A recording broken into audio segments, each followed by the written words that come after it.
చిన్న స్టోరీ చెప్తాను. ఒక కోర్టులో ఒక కేసు వచ్చింది.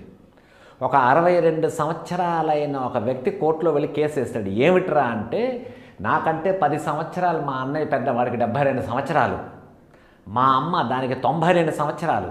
మా అమ్మ ఏమో మా అన్నయ్య దగ్గర ఉంది. మా అమ్మ 92 సంవత్సరాలది మా అన్నయ్య దగ్గర ఉంది. వీడికి 72 సంవత్సరాలు వచ్చే, వాడు మా అమ్మనేమో కరెక్ట్గా చూసుకోలేకపోతున్నాడు.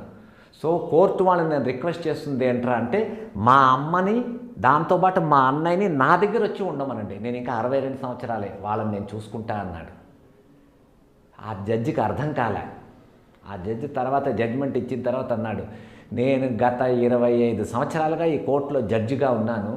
నా దగ్గర వచ్చిన కేసులన్నీ కూడా ఇద్దరు అన్నదమ్ములేమో ఆస్తి కోసం కానీ ప్రాపర్టీ కోసం కానీ అమ్మని వీడించుకోవాలి, అమ్మని వాడించుకోవాలి, నాన్నని వీడించుకోవాలి, లేకపోతే ఇంకేదో కొట్లాట్ల ఓన్లీ నెగిటివ్ గురించి కోర్టుకు వచ్చారు. కానీ ఫస్ట్ టైం ఒక కేసు చూశాను.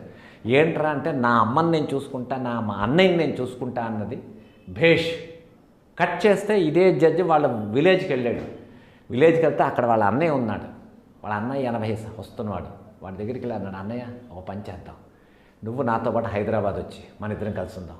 లేదు నువ్వు రానంటావా, నేను నా కోర్టు అక్కర్లేదు, నేను నీ దగ్గర వచ్చి ఉంటాను.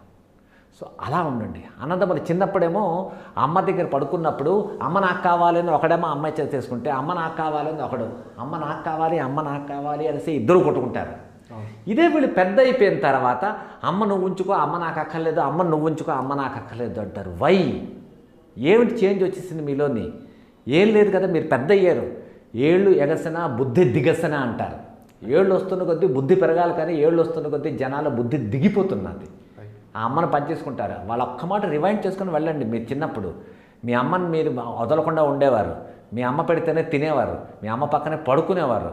అలాంటి అమ్మని మీకు పాలు పెంచి తన రక్తాన్ని పాల్లో మార్చి పెంచితేనేమో పెద్ద అయిపోయిన తర్వాత మీ అమ్మను ఎందుకు షేరింగ్ చేద్దాం అనుకుంటున్నారు, ఎందుకు వద్దనుకుంటున్నారు? What is this?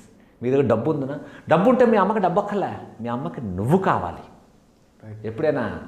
సో ఈ విషయాలు ఏంటంటే, ఇది ఆధ్యాత్మిక ఆర్ డివోషనల్